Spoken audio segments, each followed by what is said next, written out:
The idea of your father being stuck in this cell, being tortured. He's in a very small cell, 22 hours a day at the moment. There have been 10 people who have died in that prison. What is your message to General Asim Munir, the current leader in Pakistan? Respect democracy, respect the will of the Pakistani people, and respect the rule of law.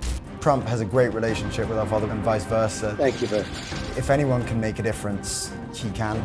Are you prepared to risk being arrested and going to Pakistan?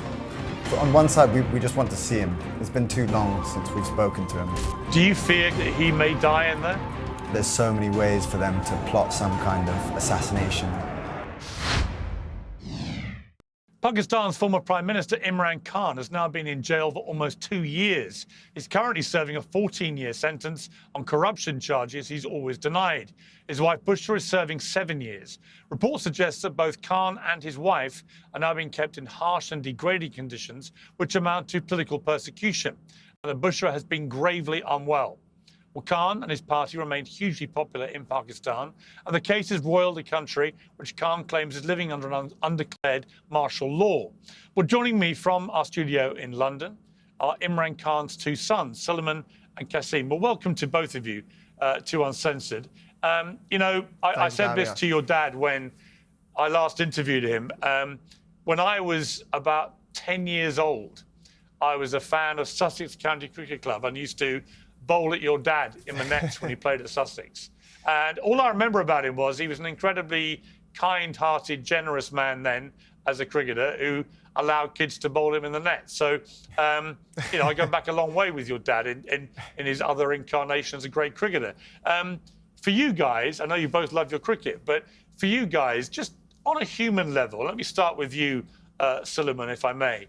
On a human level, you've now not seen your father for how long? Coming up to 3 years in November. And you haven't spoken to him, I think, for at least 4 months? Yeah. Last time we spoke was in March, I think. Right, and you're 28, and Kasim, you're 26. I've got three sons, 32, 28, 24. I couldn't imagine going a week without having any contact with them. What has this been like for you guys on a human level? I mean, it's been, it's obviously brutal. We're used to speak to our father very often. I mean, the court mandated that we speak to him once a week. We barely spoke to him, once every 2 or 3 months. And even when we did speak to him, we would often get a message at around 2 a.m. in the morning saying, you're going to speak to him at 9 a.m. And so if you miss it, that rolls on. It's another 2 months we don't speak to him. So that was our one kind of solace, that we got to at least speak to him occasionally. Now, since the last interview we did, it seems they've become a little bit stricter, and we haven't spoken to him once since the last interview we did. It seems like that's kind of a technique that they're using to try and break him or cause him a little bit more distress. And Sulaiman, what conditions do you believe your dad is now living in? So he's in a very small cell. He has to be in there 22 hours a day at the moment. He's only allowed out of his cell for 2 hours a day at the moment. They've restricted access. Books were kind of his only solace. They've kind of restricted access to the books that he wants. He's had access to his lawyers and his personal physician and his family members restricted. I'd like to add as well, the conditions in there are awful, as in there have been 10 people who have died in that prison of hepatitis C, and that's because of unsanitary conditions, equipment like razors and things that haven't been cleaned properly. So, it's very, very clear to see their awful conditions. He's washing himself in water that isn't just unfiltered, it's visibly murky. It's apparently discolored. So, the hygiene levels in there are pretty abhorrent. Do you fear, Kasim, that he may die in there? I mean, you try not to think about things like that, but yeah, I mean, I've had moments where I've thought, am I going to see him again? And it's been so long. This is the longest we've ever not seen him. Also, the longest I've ever not spoken to him. So now it's just getting so desperate that we're quite private people. We don't usually do things like this, but it's getting to a stage where we're desperate. We want to do whatever we can. You know, I last spoke to your father just soon after the assassination attempt on his life, and he said this: when you're a political leader and you're in the situation that you're in now, where there's a genuine threat against you of assassination, do you feel fear? No, you know, Piers, when I entered politics, I actually had conquered my fear of dying. Otherwise, I would not have entered politics, because I came in to stand up against the entire status quo. I came to fight corruption. Today, the entire political spectrum, 16 parties on one side and I'm on the other side. And because this was the status quo, which is 60 years of our last 62 years, half has been ruled by military and half by these two families. So I came to fight these two families. You know, he's shown extraordinary courage there, Kasim. You know, I'm not surprised. He's as a political leader, he's behaved exactly the way he did as a cricketer. You know, showing great courage and leadership and so on. But you know, that was an occasion where he very nearly got killed. I mean, it was a very, very close escape from assassination. Again, as his son, what is that like for you? Look, Piers, we built a very thick skin with him. When we were younger, we knew he always went headfirst into very dangerous situations. He went against mafias. We saw him get shot. That was the last time we actually went over there. Was straight after that, and that's the last time we saw him. But you know, he's a very resilient character. He's always been like that. It's his strong faith. He was like that even before he had that strong faith. It's obviously it's brutal to see him right now. This is one of the worst situations I've kind of gone through, because we really didn't think it was going to be this long, his sentence or his incarceration. You know, it's an unpredictable place, Pakistan, but to be in there nearly coming up to 2 years, yeah, it's brutal. So it's the first time I've really wavered a little bit on my faith in him being okay. So that's why we're here. Sulaiman, I did another interview with your dad where he talked about you guys. Let's take a look at this. You also, Imran, you have kids back here in the UK, and your ex-wife Jemima was on Twitter saying how relieved that they all were to see that you'd survived this. But, you know, in those moments, you must also, you're a father.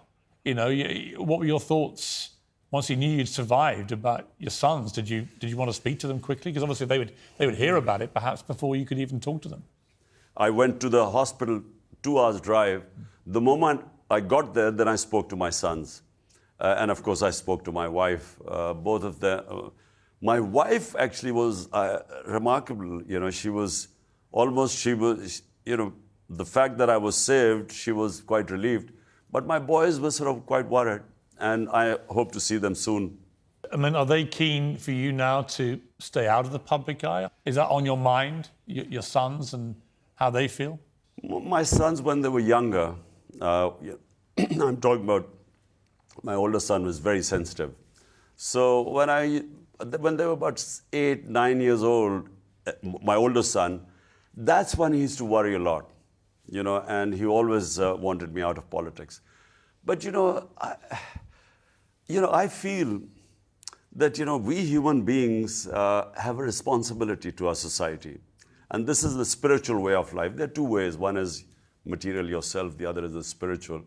And some 30 years ago, when I went on the spiritual path, that's the only reason I came into politics, because I realized I had a responsibility being so privileged in this country. How do you feel watching that back, Sulaiman?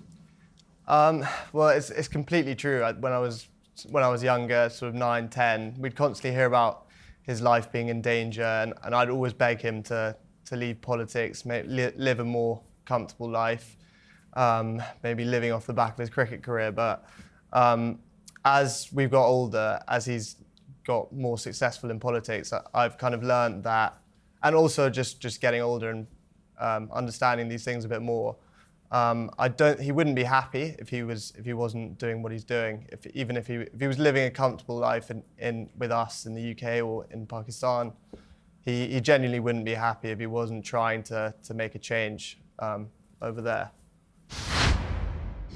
What if you could delay your next 2 mortgage payments? That's right. Imagine putting those 2 payments in your pocket and finally getting a little breathing room. It's possible when you call American Financing today. Experts at American Financing can show you how to use your home's equity to pay off debt. Consultants are helping many homeowners to restructure their loans and consolidate dates, all with no upfront fees. Their customers are saving an average of $800 per month, which is like a $10,000 raise. It's fast, it's simple, and it could save your budget this summer. So call them today before it's too late. 866-721-3300. That's 866-721-3300. Or visit americanfinancing.net/peers. The ups and downs of the economy can be stressful and worrying. One of the smartest ways to protect your savings is with diversification. And you can start by talking to the expert at Birch Gold Group. Gold's value has surged 40% in the past 12 months, driven by record-breaking central bank purchases. Even with global instability, demand for gold continues to grow. Birch Gold makes it easy. You can own gold to store at home, or you can convert an IRA or a 401k into a tax-sheltered gold IRA. Just text my name, Piers, to the number 989898, and Birch Gold will send you a free info kit on gold. There's no obligation, only useful information. With an A+ rating with the Better Business Bureau and tens of thousands of happy customers, Birch Gold lets you take control of your savings today. Text the word Piers, that's P-I-E-R-S, to 989898. Kasim, I know that you guys were planning to go over to Pakistan and try and help your father and maybe even affect his release, but that you've been told you won't get visas and that if you do go, you may face arrest and indeed potential imprisonment. Yeah. Is that the case? And what do you intend to do given that backdrop? Well, yeah, so we wanted to go. We want to do whatever we can, as I said, to try and make a difference. We heard maybe, on one side, we just want to see him. It's been too long since we've spoken to him. So when we floated the idea of going, we were told by people in the Pakistani government that we would be arrested. And from other people, we heard, we had warnings from family members, inside sources, all sorts of people saying similar. So we've still tried to get our visas. We still are looking to go at some point. We've applied for our visas, that we haven't had a responses yet. We'll see what happens. Sulaiman, how determined are you guys to try and get your father out of prison? Incredibly determined. That's like Kasim said, we're quite private people. We wouldn't normally do this sort of thing, but we've recently been to America to speak to politicians over there to see what we can do, see if they can help support and advocate for his release. Yeah, it's just got to the stage where we're doing everything we can to help from abroad. If we can't go over there, if we don't have assurances that we can go over there and see him and make a difference there. Kasim, what's your message for President Trump? Because he, probably of all world leaders right now, he might be able to affect real pressure on this situation. Do you have a message for him? Well, yeah. I mean, if anyone can make a difference, he can. We spoke to Richard Grenell, and he was a big advocate of my father. He publicly tweeted in favor of our father. We know that Trump has a great relationship with our father. We know, and vice versa. They had great conversations when they were both in office, and they seem to have mutual respect for one another. If Trump was able to make a statement or in any way speak to the establishment over there to get our father released, I know he's one of the few people who can. So of course, we would love to kind of have a conversation with him or hope for some help from him or support. Obviously, you don't give interviews, you guys, Kasim, and you barely do this kind of thing ever. You've always been very private, as you said, and I've always been very respectful of that to you guys. I know your dad, I know your mum very well. For you to come out and do this kind of interview is a big deal for you, isn't it? It's part of the thinking that you will just raise a lot of awareness, that people may see this and the pressure may increase in a helpful way? Yes, for sure. We want politicians in the UK and America to speak up about the situation over there, the human rights violations. You know, there are countless human rights violations, from the torture tactics they use, turning off the power for 10 days in his cell and all lights in his cell. That's a genuine torture tactic. From the amount of daylight he's able to see. We want these human rights issues to be spoken about by journalists, by politicians, anyone who has a voice, to spread awareness about what's going on over there. And it's not just a human rights issue; it's a democratic issue. The people of Pakistan voted for him. He's the most popular candidate in Pakistan. 250 million people in Pakistan deserve to have their voices heard. If anything, we would just say to speak out. Don't be afraid to speak out about this situation and give some support to what's going on to his situation, what's going on over there. Sulaiman, have you had a chance to talk to the British Prime Minister, Sir Keir Starmer? No, we haven't. But we would love a chance to speak to anyone, any sort of senior figure in the British government. Or David Lammy, the Foreign Secretary? Indirectly, through our mother, but no, not directly. I really, like I said, I started this with talking to you about this on a human level. Just as a father of 3 boys myself, it's a heartbreaking situation that you guys have found yourself in, and I just think it must be an intolerable stress on you. Kasim, you talked about torture there. Just the idea of your father being stuck in this cell, being tortured as a political prisoner, as many people see him. That must be incredibly stressful. How are you getting on with just regular life with this going on?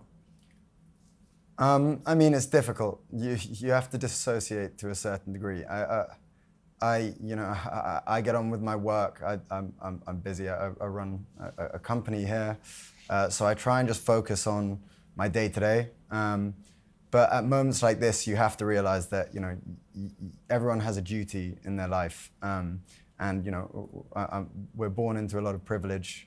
We're very lucky, and so one thing we have to do is just focus on this as much as possible right now and try and get him out of this situation. He's done so much for the people of Pakistan. He built the first cancer hospital in Pakistan. He's built universities there. He won the World Cup in '92.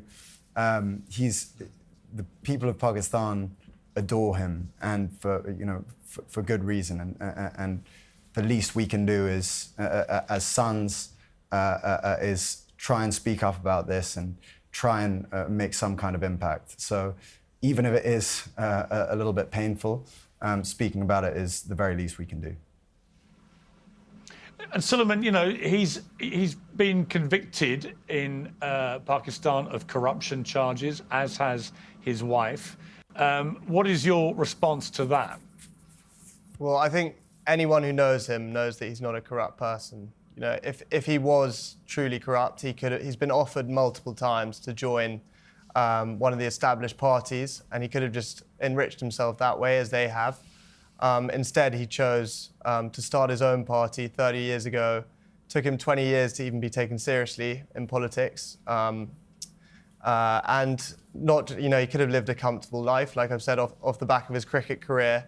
The whole reason that he started his party in the first place was to fight the kind of rampant corruption that Pakistan has suffered from since its inception, really. I think anyone who knows him, even people within the establishment who are accusing him of this, know that he's not a corrupt person. I interviewed Imran's sister, Sulaiman Khan, in February last year, and she said this. He was shot. There were about 2 snipers and 1 person on the ground who shot at his